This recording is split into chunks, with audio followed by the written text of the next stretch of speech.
I am here with Rich Renken. He is the general manager of James Tyler Guitars, one of the most amazing boutique guitar brands in the world. In fact, in my opinion, it's probably the most elite and the best and the most original of all the boutique builders in the world.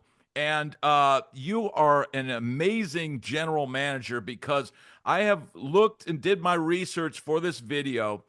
And I kind of met you through the internet with your time through Line 6.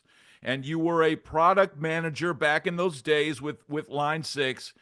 And then I've kind of followed you, through Facebook and all that. And then, I see that you came back to James Tyler, but you started with James Tyler back in the 80s.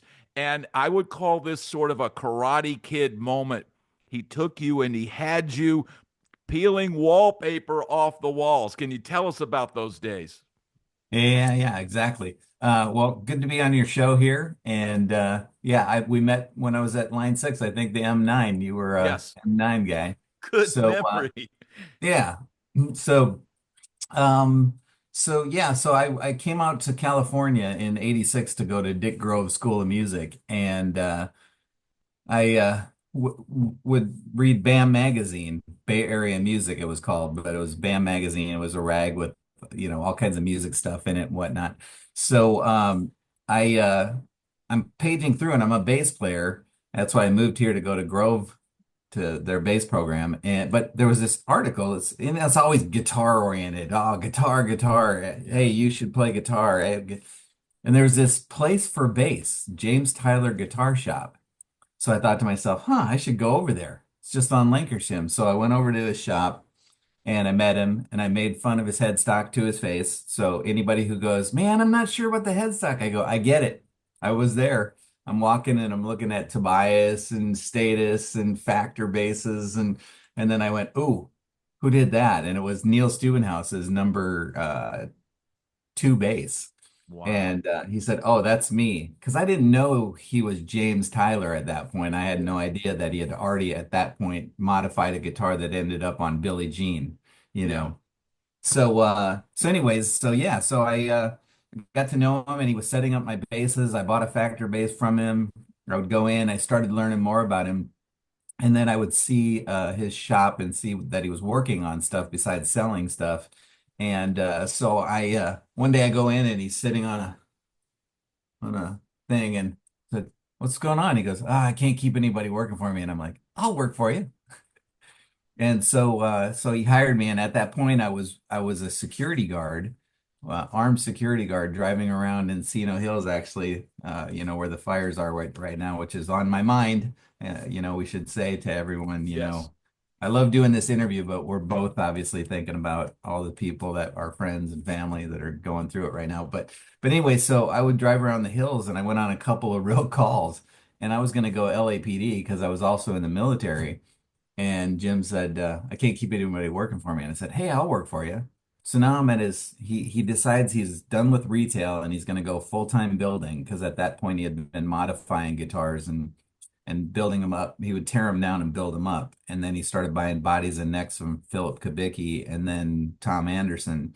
And Tom Anderson allowed him to design his own headstock and do more intricate things that he couldn't do when he was just buying bodies and necks from like Kubicki or whoever.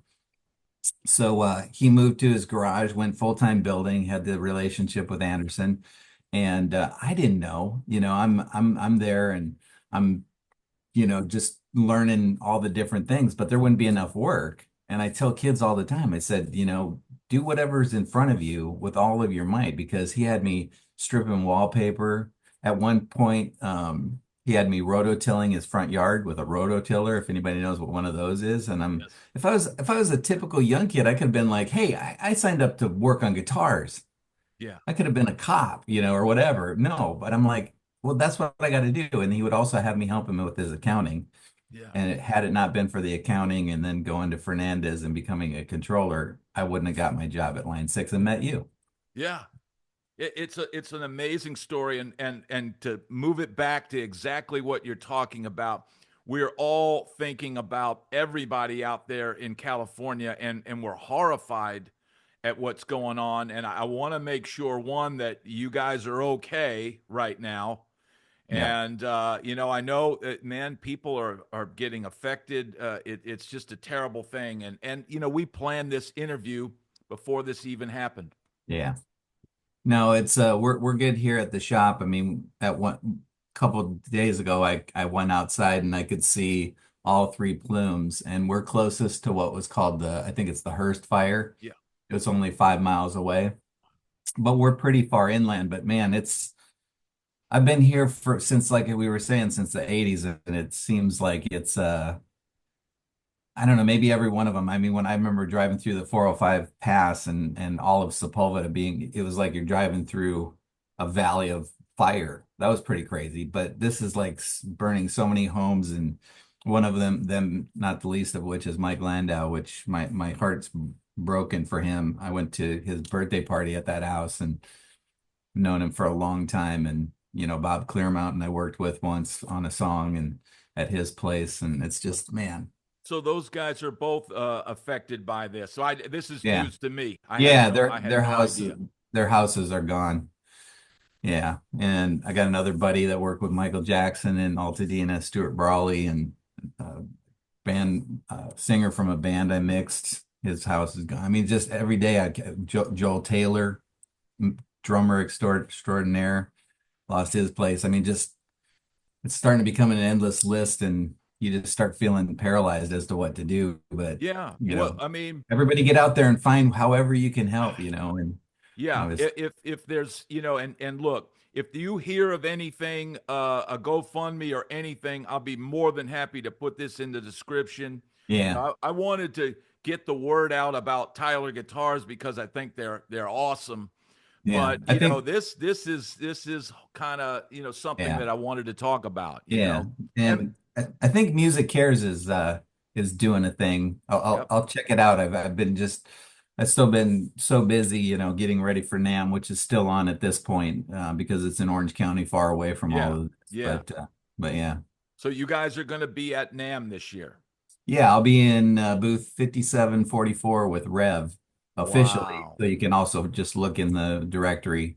I'll just be there with a few guitars. Mostly I'm just going to be there hanging out, meeting with, dealers and people and just, Yeah. come say hi. Yeah. That's amazing. And the thing about Michael Landau is he's one of the guys that played, was it the Burning Water was kind of Yeah. designed for him, right? Yep. Yep. That happened because um, Mike was a longtime client of Jim for on the repair side, and then when Jim started heavily modifying, guitars, one of the first was that Coma guitar that Fender now does, and which we couldn't be happier about, by the way. Yeah. I said officially everywhere possible because Yeah. Mike is my friend first, and the Yeah. exposure that he's Yeah. given by that company is great, and friends of mine are on that project. Joey Yeah. Brasler, I met him when he was at making music. He's convinced I've known him longer than I've known Jim, which I'm not dead sure, but it was Yeah. at this point in time in life, it was so close to the same time. But Yeah. so I couldn't be happier for Yeah. everything happening for him. But we would modify guitars for him. So I was sanding the first one, if people don't know, was one we called the psychedelic vomit. I was Yep. sanding a turquoise guitar and it was turquoise metallic. So I was sanding it down because Jim wanted to refinish it. And it was like half turquoise, silver, and wood all over the body. And I said, Jim, hey, this looks like something Mike would like. And he goes, well, leave it on your bench. He's coming in tomorrow. And Mike comes in and he comes around the corner. He's like, oh, what is this? Across the body like that. And Jim and him added the other three colors and it became psychedelic vomit. And we did this Mike Landau sort of signature model. They used it on Squib Knock It with James Taylor, that video. And so then he had that band Burning Water Yeah. with him and Frazee and Carlos Vega and his brother. And he started put on a new pickguard, put on a different neck on this same guitar. And then he um said, hey, Jim, can we do something that looks more like Burning Water? And I can send you some pictures to slide in.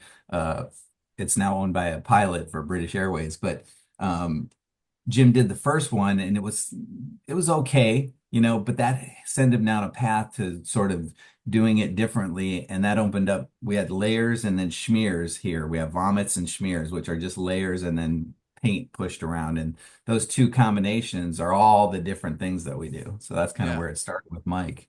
And that's the amazing thing about Tyler guitars is it looks to me like every single one is a piece of art. Yeah. No two guitar is exactly the same. Mhm. And man, I'm going to put a link to the Instagram page because Yeah. that is literally, it's a drool fest. Every Yeah. day I go on there and I look and I'm just like, oh man, because I will say once, and I know Sarah Tyler is big, she's you and her are sort of at the helm of this company. And I can say that, man, you guys have really like one, you've upped your internet presence as far as the Instagram stuff, but man, the stuff that you're doing with finishes, it's almost I feel like you're reading my mind because I see some cool. I go, yes, that's what I would do. That's what I would do. And it's man, look, if you want a guitar that looks like everybody else's stuff, you guys have the classic and you have some different things. But man, the like you said, the vomit finishes, the smear finishes, and the you got like the was it the cool what's the one where it's like blue ice? Oh What yeah, yeah. Well, there's this exclusive color for Wildwood called ice water. yeah, that And that's but we've turned, incredible. but Lance at Wildwood. Did I say Wild West? I meant Wildwood. Wildwood, Um, yeah. Wildwood has an exclusive color for it's an old. We don't do that anymore, but it's a legacy thing. But Yeah.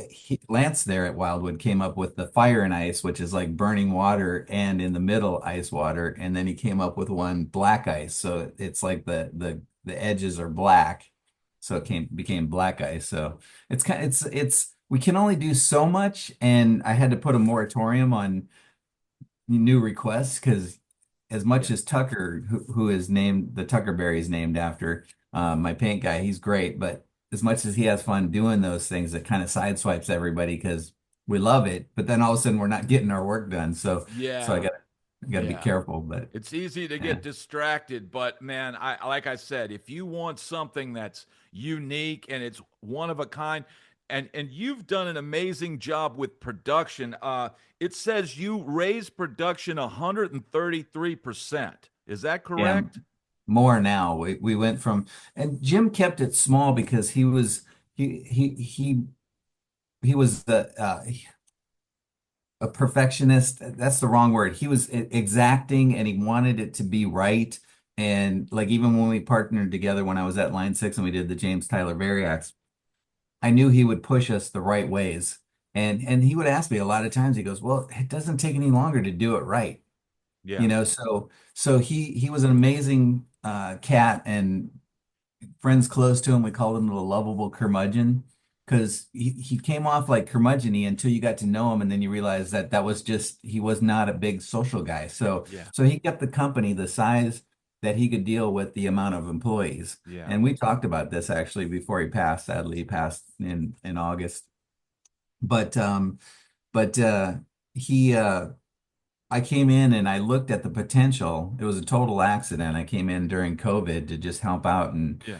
and I had been working for Gibson with KRK Yep. and they moved to Nashville and I got 5 grandkids here. So I was like, I'm on to my next thing. And I was actually mixing Disney and Marvel special features. And and then that all ended. I was working on getting in the union because I'm also a mix engineer. So anyway, I was helping him out and I said, well, what do you want to do, Jim? Because you're the brand, really. It's still Yeah. you. It hasn't become a brand sort of on its own. People identify it really with you. Yeah. And he said, well, he goes, it's not even just me. I said, I want to do so. And this is before he sold to Wild West Guitars. We were already working on doing social media and showing everybody working in the shop, the guy buffing the guitars, and Jim obviously oversaw it all, and now I'm overseeing it all. But you hire the guys that know how to get it done, Jim's way. So we were working on that, and I started growing it. And I said to him, I said, well, here's the deal. You're the brand, but I'm George Fullerton.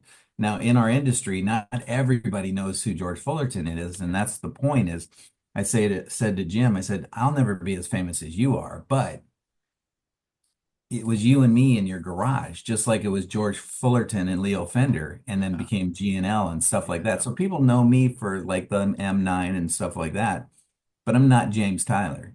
Yeah. But they trust me to know because I was also in his garage when the first 10. I have number 9 bass, and my guitar player at the time has number 10 Tyler that we've done Yeah. video on.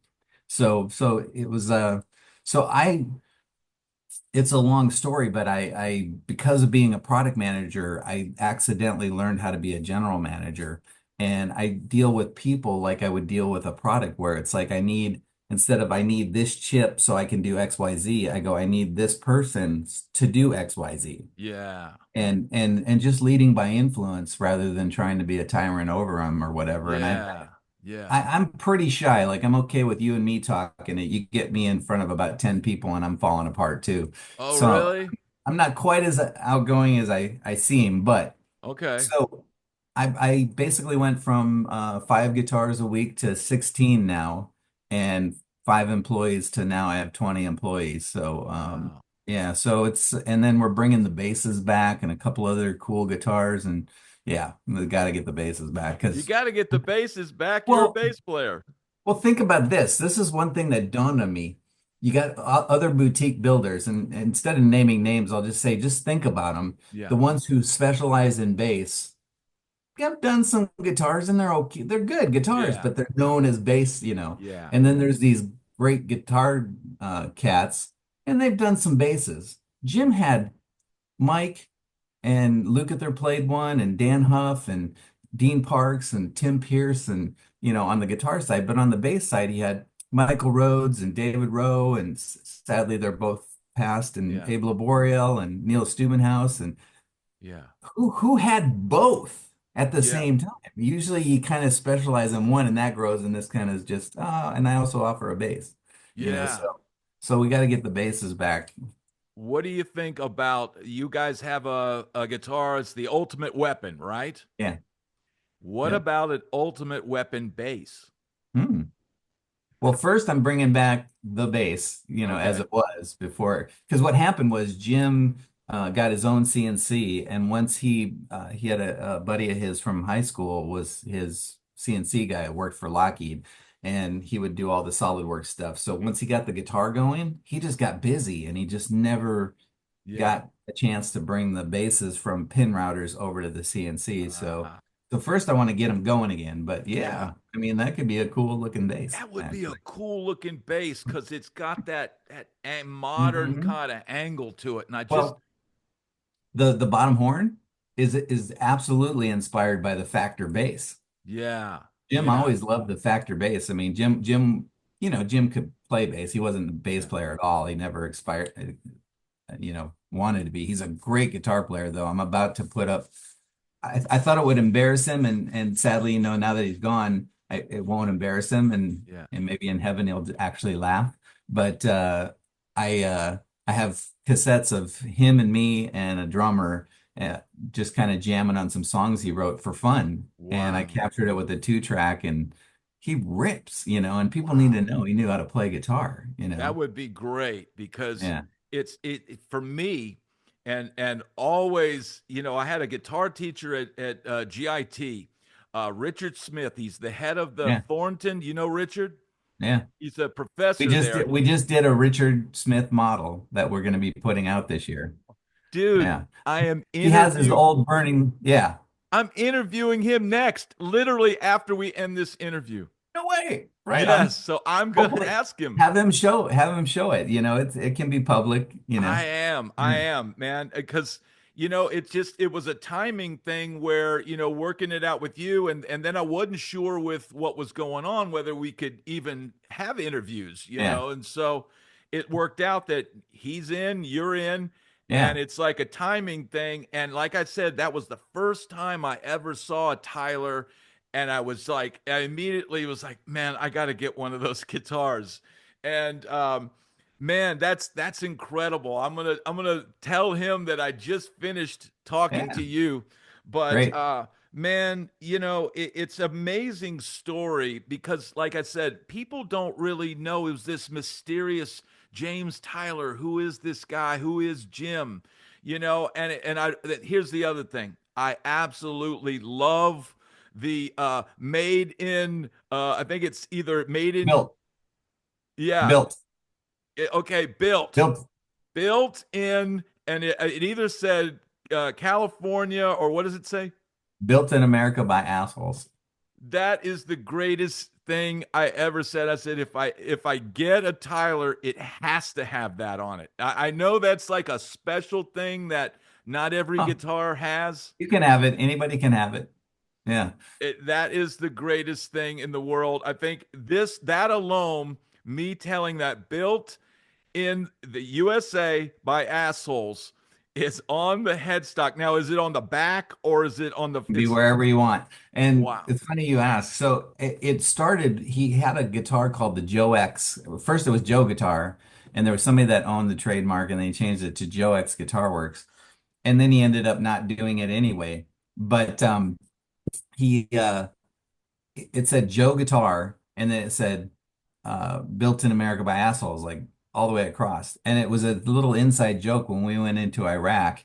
All the message boards and everything were just like, oh, Americans are assholes and blah, blah, blah. And so Jim just kind of, haha, because he's a Wow. church going guy. Yeah. And but what's funny is the reason I bring up that is because you said, where can you have it? Well, sometimes it's on the back because I'll have guys that get the inside joke and the tongue-in-cheekiness of it all. Yeah. But they play at church, and with 4K cameras, grandma can pause now and be like, "Hey, Yes. you were ripping a solo and I read your headstock." So they get it on the back so they can show their friends. That's awesome. And then you've got different kind of logos. You've got some that are Yeah. like trails kind of going, and then you got some that's like it's like an explosion. Yeah. And Explode.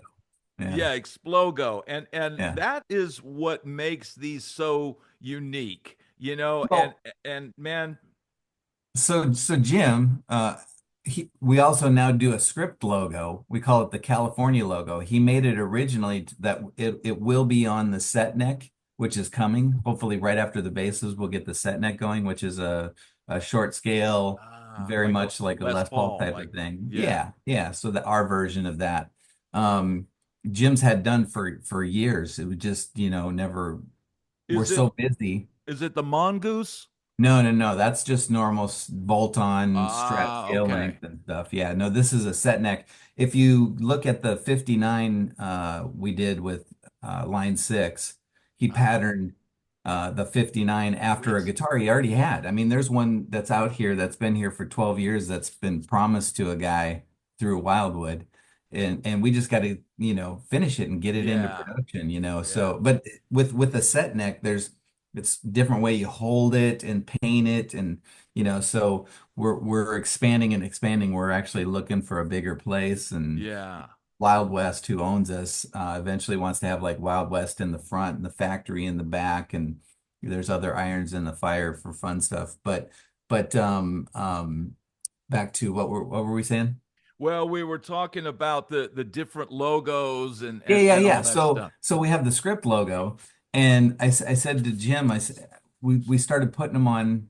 We put them on one for a guy named Derek from Tone. Oh my gosh, I'm totally mind cramping. The pedal guy. Uh, Tone merchants. no, Derek. Oh gosh, I'm horrible. But All right. anyway, he got a guitar, and he does our website, and we're getting ready to revamp it again. But people go to Instagram nowadays. I Yeah. never had anybody be like, I was on your website. Whoever even says that? Hardly ever. But we got to get it more. We got to make it more like a catalog. Yeah. So anyways, he got the logo from the set neck on his headstock, and it was Wow. small, and it was fine, and it was for Derek only, but it was Yeah. kind of cool. And long story short, I think I put it on another guitar, another one, and then I made a bigger one to go on the SE headstock. And so the point of that whole story is Jim was like, "Oh, we do the new Dan Huff original classic." Yes. And I took it over to show Jim before he passed a few beginning of the year or end of last year, I can't remember. And it has the script logo because it's, it's patterned after his modded 64. So why Yeah. not have a script logo? And Jim goes, "Oh, is that just going to be on every guitar now, the script logo?" And I said, "No, Jim, it's still like all over the place. Like Yeah. logos. Most people want the standard logo Yeah. that's now iconic. But the funny thing that hit me was our logo is not the logo. The headstock is Yeah. the logo. Yeah. That shape. I mean, you could Yeah. put nothing up there, and Yeah. it isn't like you might wonder for a minute. Like I probably would be able to tell, in a game of 10, guess these headstocks. I could probably do it, but a lot of people might not know the difference between some other brands because they're Yeah. they're all going after a Similar. similar, not Fender thing. Yeah. Whereas ours is like, you Yeah. know, If you like like 70s strats with the big headstock, and a yeah. lot of people claim that those have better tone because of the bigger headstock. Well, if you want a boutique guitar with a big headstock, you got to get a Tyler. That's just all there is to it.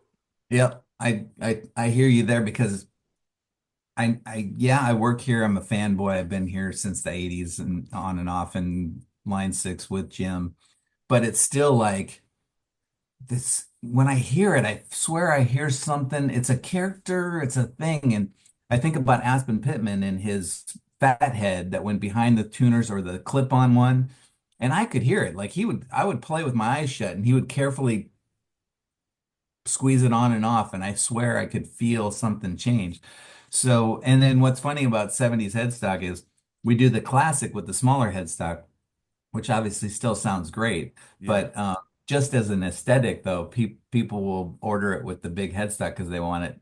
Because one of Mike's first ones had the big headstock, and he Yeah. played with it might have been Burning Water or Raging Honkies, I can't remember, but Yeah. but it looked weird, and Jim's like, "Oh, that my headstock is too big for a standard Strat body," so he made the smaller headstock. But some people now order the big headstock. Wow. So the Funny. classic is a smaller body shape than the No, studio no, elite. it's the same exact size, and the Studio Elite's cut in a little bit more. Ah, And with the pick guard and sort of all of it and the headstock, it looks fine. But when you see a very standard, it's like seeing a 70s headstock on a Strat if you're not used to it. So Jim was yeah. like, "Yeah, let's just reduce it by one name, and that'll be the classic headstock." Yeah, that's incredible. And I Yeah. know if people are looking for your guitars, I do know Wildwood Guitars is one of the dealers, and I also know Martin Music in Memphis is a great dealer for you guys. Yep. But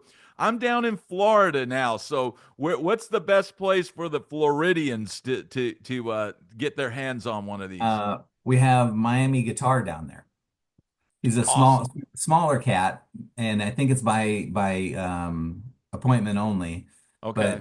But yeah, I mean, with the internet now, we I have people from all over ordering from people all over. The Yeah. only thing you want to know, since obviously this would be an international office, I mean international video. I'm sure people will watch it all over. You can order from anywhere, but the warranty doesn't carry over because obviously I can't have somebody in one country order and send it to another country and then somehow figure out how to get it back here so it has to. But I mean, I think the whole time I've worked for Jim before and here, I bet you I could count on two hands the amount of times we had to do some real warranty thing that was Yeah. like a twisted neck or, Yeah. which honestly, after 20 years, if your neck twists, that's just wood, but we Yeah. still figure it out. Yeah. We take care of them. So. Yeah. And that's another thing that I was thinking about is you have a 59 neck.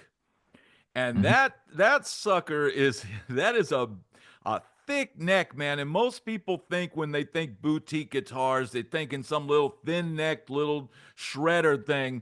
But man, if you and I know a lot of us old guys, we like the thick necks. Maybe it helps our aging hands or whatever, or maybe it reminds us of guitars in the past.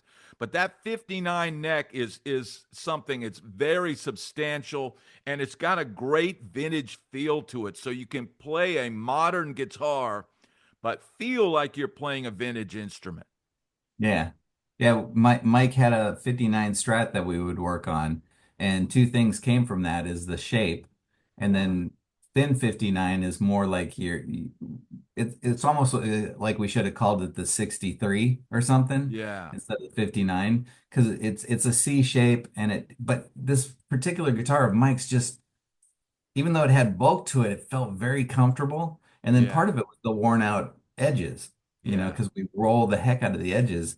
Yeah. And we had the shape, and we were definitely thinner back in the 80s. Everybody was kind of scared of bigger necks because it was all, the shredder type Yeah. fast neck and loud pickups was Yeah. the tagline always.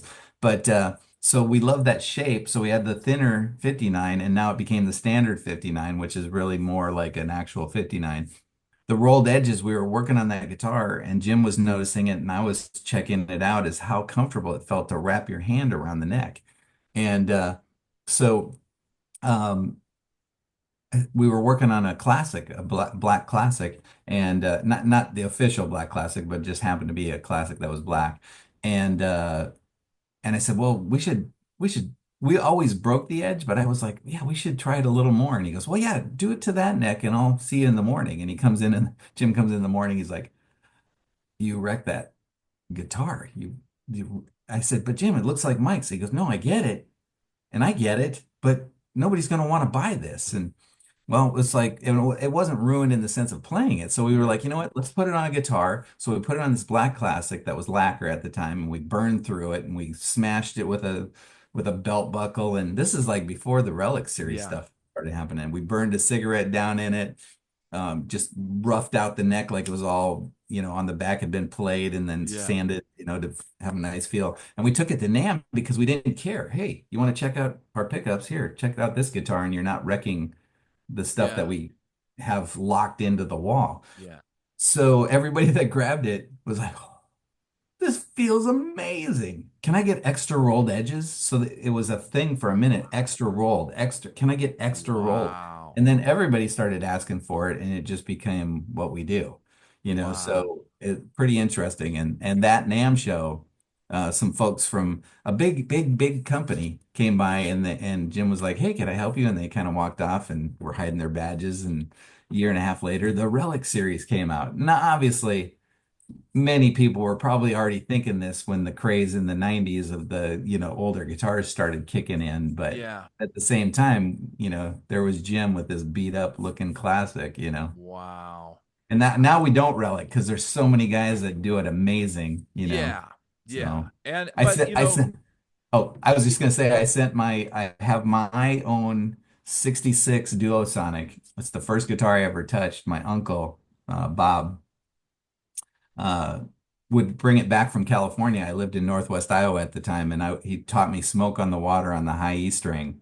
And so ultimately, he had stripped it down and done all this stuff, and he never really played it. So I traded him for a Fernandez and an amp so he could actually play. yeah. It was under my bed for another 20 years, and I finally busted it out when I was at Gibson, and I was sitting there thinking, gosh, who could refinish this thing so it kind of looks old? And because I just wanted to hang it on the wall. And I Yeah. was like, oh, my buddy Dan Strain at Danocaster. And Wow. he's like, dude, I don't do that. I don't do it for anybody, but I've known him for like 30 years. Yeah.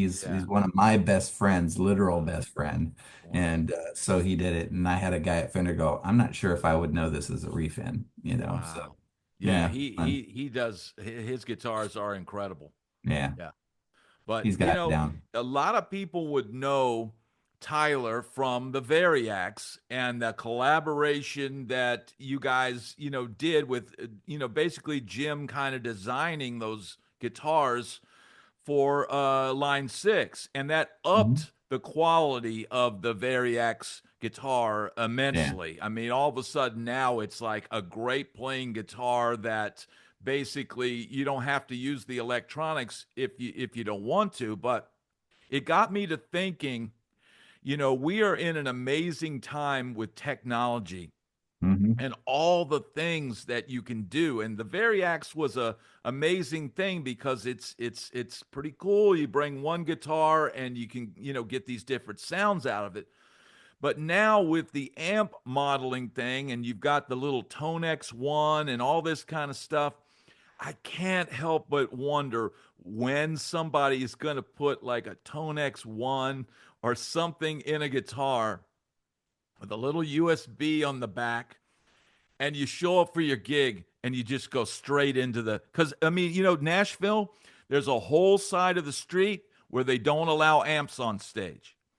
So Yeah. literally, guys are showing up, and I go, well, one day it's going to be show up with your phone and plug into the phone, and the phone's got the little thing, but everybody's got their little boxes and stuff. But wouldn't the next step be just have your Marshall amp tone in your guitar, plug in, and boom, and it would be all right there. You could even put a touch screen in the damn thing. Yeah. Stuff on the guitar where you have to touch it, it gets hairy because you're playing, Yeah, know. yeah, But I could see it, Bluetooth like controller or something, and yeah, you go up with that and set it down and go direct to the board. yeah, Who knows? It's amazing where technology is going to go, and it would be interesting to see what Yamaha does with the technology, because obviously I have a lot of friends over there now, and they have discontinued the James Tyler Variacs, but I wonder what they have in the pipe. I have no clue. We yeah. were always, when I was there, we were very tight-lipped about stuff. But And uh but yeah, it happened because we had done the Spider 3 with all the artist presets, and we did Spider Valve to kind of bridge the two worlds, and it went so well with Wagner. We were like, man, we should just partner with a luthier to do the guitars, and we'll do the guts. And I had a long list, and when I sent it around, my UK counterparts were just like, you know Jim Tyler? And I was like, I worked for Jim Tyler. wow. And and I knew he would push us in the best possible ways, and he Yeah, did, and yeah, became good friends with some people there as well, Joe Bentavegna and others. He actually bonded with and would call friends now, or yeah, then sadly passed, and all those people reached out to me and were very kind. yeah, Yeah, yeah. it's going to be interesting. It's going to be a really interesting. And, I know you guys, do you guys still have a Japan division? I know you did Mhm. for a little while. Well, So, that's Daisuke, it's Kitahara, and I've known him since 91, and he became Jim's distributor before I came back, and he's still our Japanese distributor, but the Japan guitar is a deal with Jim, so now with his daughters, and ah, eventually it will release and come back to us. yeah, So for now it's like it's his playground, and we work very closely together. Like he'll ask me, "Hey, can we do that guitar?" And I'll be like, yeah, can we do that? And there's certain things that we do that he can't, and vice versa. But ah, yeah, he's great. yeah, What him and his wife flew here for, obviously, for Jim's, funeral and stuff. yeah. And they're just, some of my dearest friends. I love them so much. You guys sell a lot of guitars overseas. Is that right? Is that what I'm hearing? Like Asia? It's it used to be sort of like probably 70-30, and now it's probably like 60-40. I think the Variacs, one thing that used to happen to me before we did the Variacs is I would say to people, "Oh yeah, I used to build guitars for James Tyler." Who? And I would be like, "Well, like Anderson or Valley Arts." "Oh yeah, yeah, I've heard of those." Yeah, And because Jim was never that guy that was like, I want to be out there and spreading my name. And he just yeah, built great stuff, and people would hear about it word of mouth. Well, after we did Variacs in the US, that stopped. I mean, that never happened to me with friends from Japan or Europe or whatever. They knew James Tyler. But yeah, here it was always like this thing. And I think the Variacs helped a lot. And funny enough that you brought up our social media. I was doing some of it, and we were sharing like I was saying, people around the shop what they're doing. And when the new owner came in, he said, "Hey, I want to hire this kid to come and do social media once a week." And I thought, sure. I mean, if you want to do that, and I'm thinking in my mind, I'd rather hire a sander, yeah, or somebody to paint or yeah, whatever, because then I could do more guitars, right? yeah, Well, it's his company, and he's been great. It's a guy named Ian, and we'll be talking more and more about him as the years go along. But right now, he's pretty much, gets who I am and trusts me, and he definitely has his thoughts on stuff, but he pretty much rolls with what I think, and or gives me great advice, so far so good. And he loved Jim so much, and he loved the brand. So we'll be talking more about him as the years go by. But So we bring in this social media guy, and we're doing the social media, and he's doing it weekly, and all of a sudden my friends who've known me forever are like, man, you guys are taking over. And I'm like, we're literally not doing anything different. But it felt like it, It so it was really like, does. yeah, I mean, we definitely grown, but we're still, behind everybody else. We're still the small, Yeah. one-off. And like you said, unique finishes and stuff.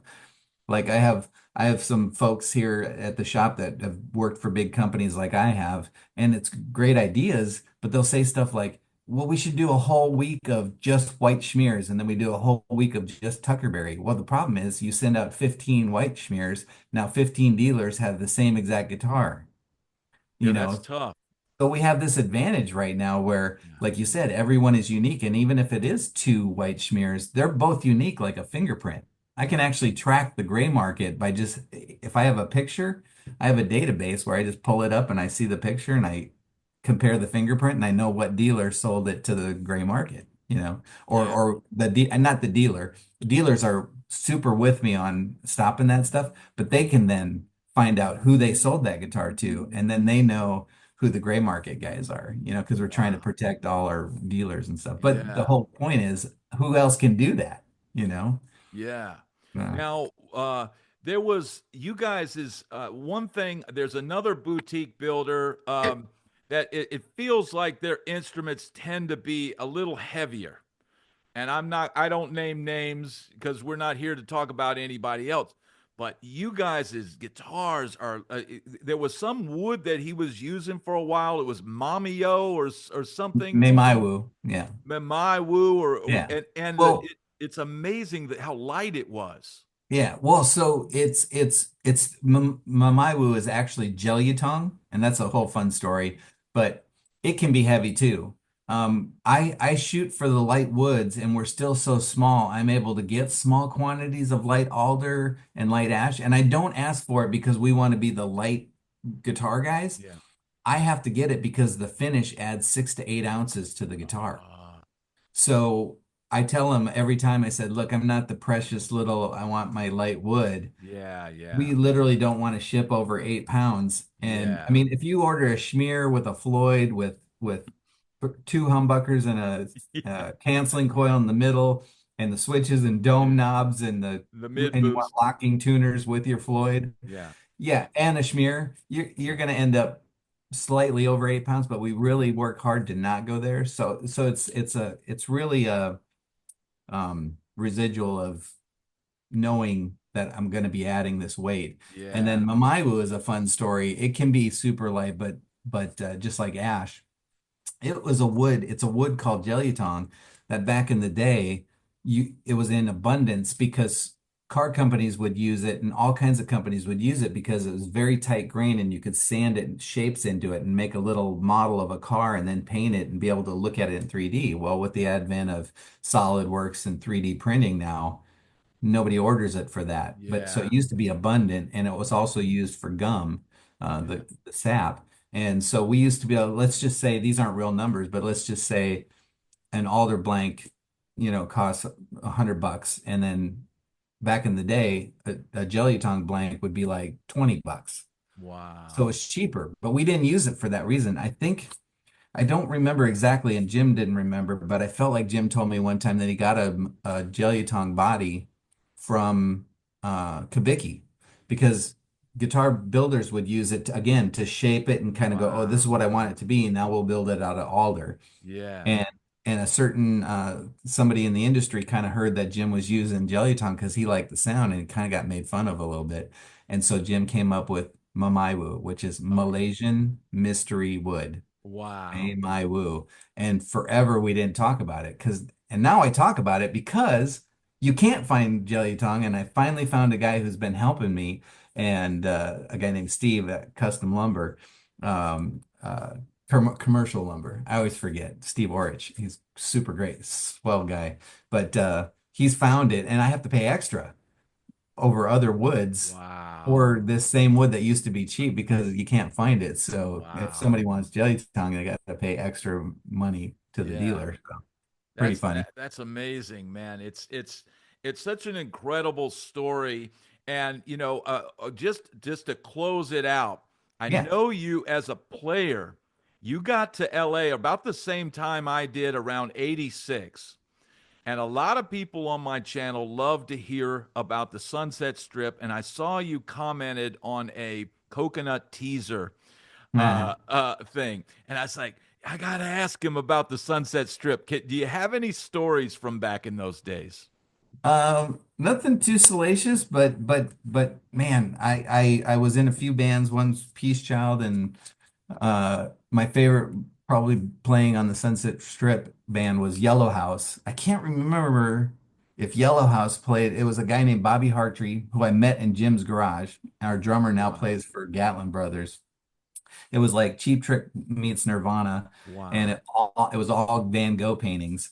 And so it was Crows and Wheatfield, and it was the first band I was in where I wasn't begging my friends to come; they were coming on purpose and bringing Wow. people.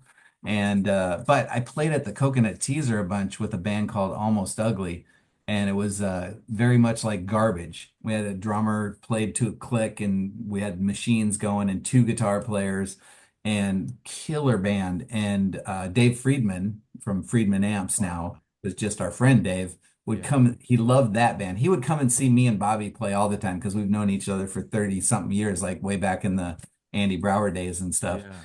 And he would work on my buddy Bobby's gear. So he would come down to a gig and he liked all our bands, but this particular band he really liked. So he would show up. And what was great about the teaser, one guy commented in that thread that, oh, terrible load in. And I'm like, no, it was great. I mean, it was hard to get your gear in there, but once the gig was over, you put it on the patio. You didn't end up on Yeah. the And then you street like just, at the whiskey.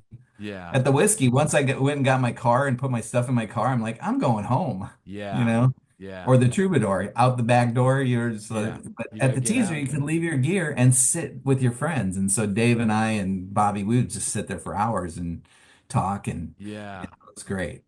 I have a lot of fond memories back in those days, and I wish that the strip would make a comeback as far as young bands, and Yeah.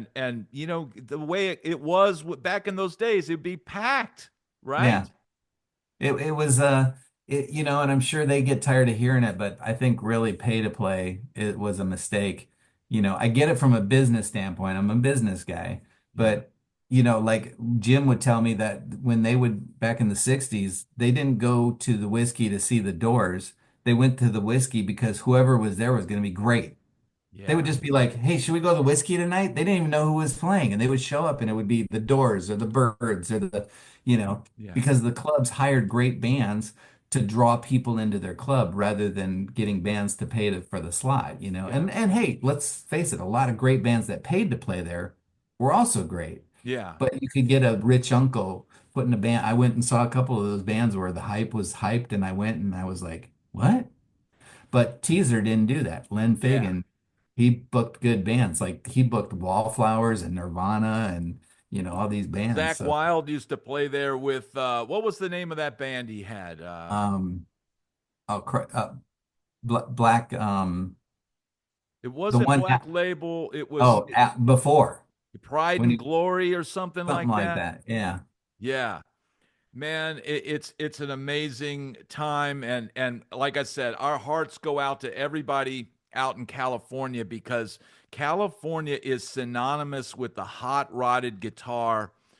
Yeah. So many great players out there and great music, and there's a lot of people who want to come visit California and all that. And once this is all, you know, uh, hopefully under control, encourage everybody to still come out there and support the town. And you know what? If you want to help Californians buy some California products, how about buying some guitars?